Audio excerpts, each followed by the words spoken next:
Hello everyone, good afternoon. Good afternoon. It's great to have everyone here because I think everyone will feel that this topic will be relevant to them because everyone has a mobile phone. Pull up your mobile phones.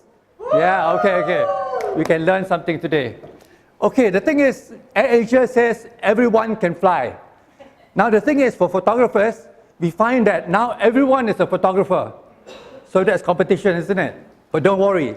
Today I'll give you tips, 7 tips I'll share with you so that you can improve your photography, so that you can be better to become like a real photographer.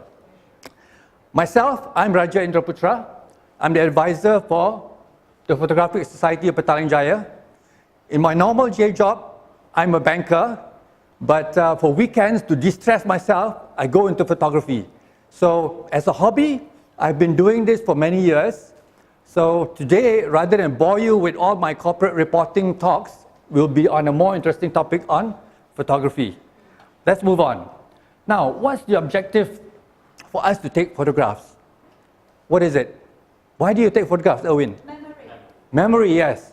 Friends and family, when we travel especially, we stand in front of a big monument, we take a picture of ourselves. But I think photography should be more than that, you know? It's not just taking pictures of our food and all that. It should be a way for us to see things with a new eye. The thing is, when we travel, we think that always when we travel, we get to see interesting things to take pictures, isn't it? When we are working day-to-day life, we go from A to B to your office and back home, you don't see anything. But I have a friend actually, only when he retired, when we went to photo walks together, did he say, oh my gosh, now I've never seen these things when I travel here every day, commuting. But once I go looking for pictures, I get to see the place in KL in a new light. So this saying is very apt.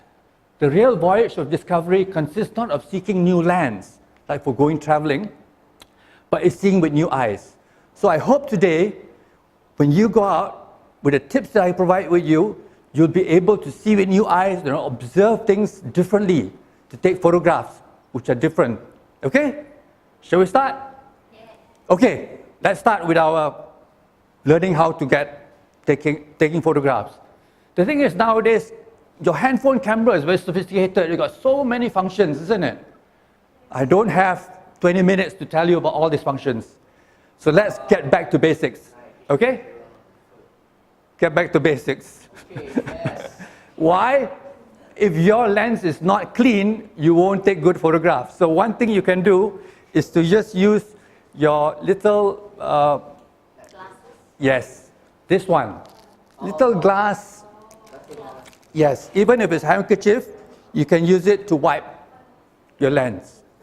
That's one way. Some people don't realize that the picture is a bit blurred because all it takes is to wipe. Last time, if you have a camera with a big lens, if it's a bit dusty, it doesn't matter. But if you have a tiny lens, if it's got one big handprint or fingerprint, your picture will be blurred. So clean your lens. Number 2, shut the shutter sound. I think many people have already shut the shutter sound. But some people, I realize when they're taking pictures, you can hear that click, click. I just now heard one. Just shut it down. Especially if you're in public.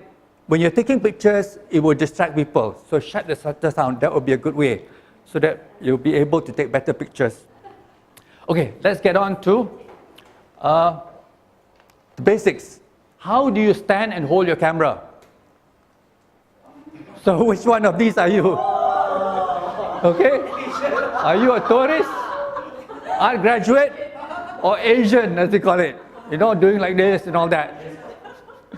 Okay, I won't have you doing, demonstration here, but I'll just show you.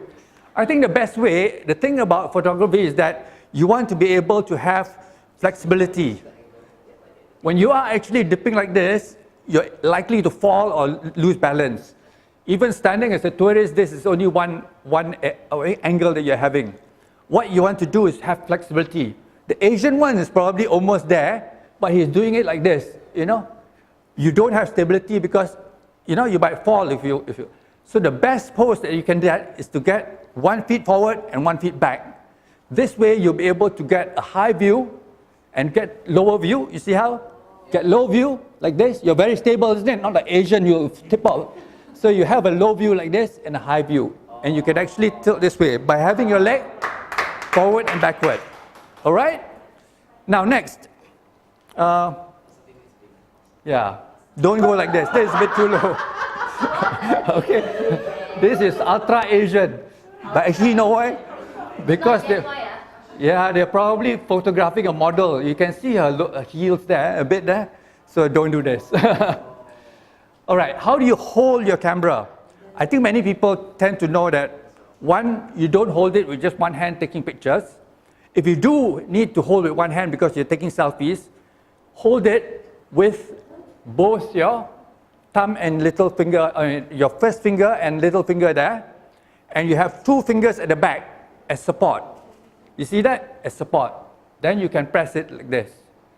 So that's one way to hold it. Rather than trying to hold like this and then trying to press, you have very little support here, isn't it? You can slip rather than this way. Okay? But best is to actually hold it with both hands and press the button here. Or, the other thing I'm not sure many people know, you can actually trigger your shutter with the volume button. Actually, you press the volume button and you can actually take a picture rather than pressing on this button here. And the other tip that I can have is that if you use your earphone, you can actually trigger the picture using this button here. So this is one way that you can hold, and without people realizing, you can just take a picture. Yeah, you see, like that. It's like you're holding as if you're looking at your phone and then suddenly triggered. Okay? So there we have it. How do you hold your camera and how do you stand with your camera?